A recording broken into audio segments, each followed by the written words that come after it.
time now for a better Mid-Michigan. Better home, family, life. It's a better Mid-Michigan.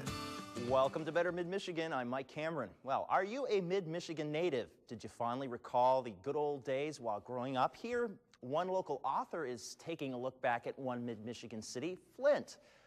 Author Gary Flinn joins us to talk about Remembering Flint, his book that is chock full of great memories. For instance, do you remember Hamady sacks and Yankee hats? Home, family, life. It's a better Mid-Michigan. Welcome back to Better Mid-Michigan. Many of us like taking trips down memory lane by remembering high school friends, recalling the old neighborhood, or looking into the history of the area you live in now. A new book looks at the history of one of our own Mid-Michigan cities, and it's called Remember Flint, Michigan. Here to talk about his book is local author Gary Flinn. Gary, thanks so much for being here with us and sharing this book about here at home. You're welcome. Why did you write the book?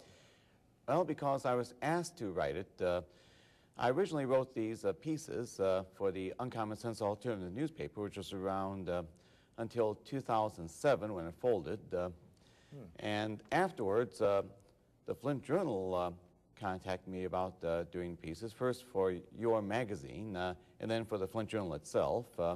And many of those pieces are still online through mlive.com. Oh, okay.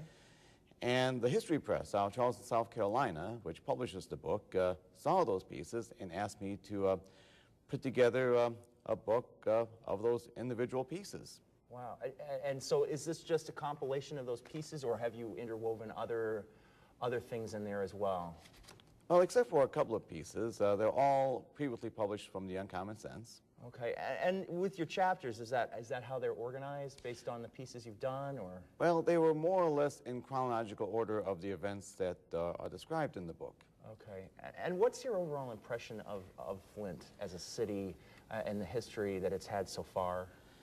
Well, the city obviously grew because of the development of the automotive industry, and with the decline of the automotive industry in the past several years, that led to Flint's decline as well. Yeah.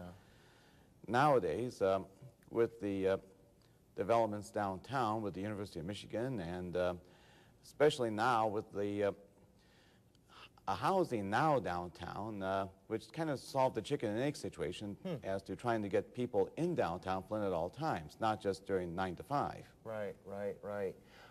Now, you grew up in Flint? Yes, I did. And what was your impression then? I mean, what was it like? What are your fondest memories of Flint? Well, I used to go back to when I grew up, where everything was close by. Of course, I mentioned one chapter about the Hamady and Yankee stores. And the chapter called Hamady Sacks and Yankee Hats has to do with the Richfield Road location. That's now a Kroger store, where those two stores, which have a proud Flint history, were right next to each other. Huh, amazing. And so did you go there a lot as a kid? Yes, I did. Yeah, that's awesome. If we want to get a copy of this book, is it everywhere? Where do we go? In the Flint area, for example, Borders on Miller Road in Flint does have the book in stock, although nearby Barnes & Noble keeps selling out of it. But there's other places you can get it. The Independence, Page's bookstore downtown, Fenton's Open Book in Fenton, the bookshop inside the Flint Farmers Market, as well as some gift shops in the Cultural Center. That would be the gift shops at the Sloan Museum, the Flint Institute of Arts, the Flint Public Library. Also in Flint Township, Congregation Beth Israel's gift shop has the book. Wow, a lot of places you can go, and I just thumbed through it. I'm going to hopefully get a chance to read it. It looks fascinating, Gary. Yeah. Thanks a lot for being here with us today. You're welcome. And for those who live outside the Flint area, it's available online through the usual online sources such as Amazon, and also from the publisher at historypress.net. Amazing. All right, Gary, thanks so much. You're welcome.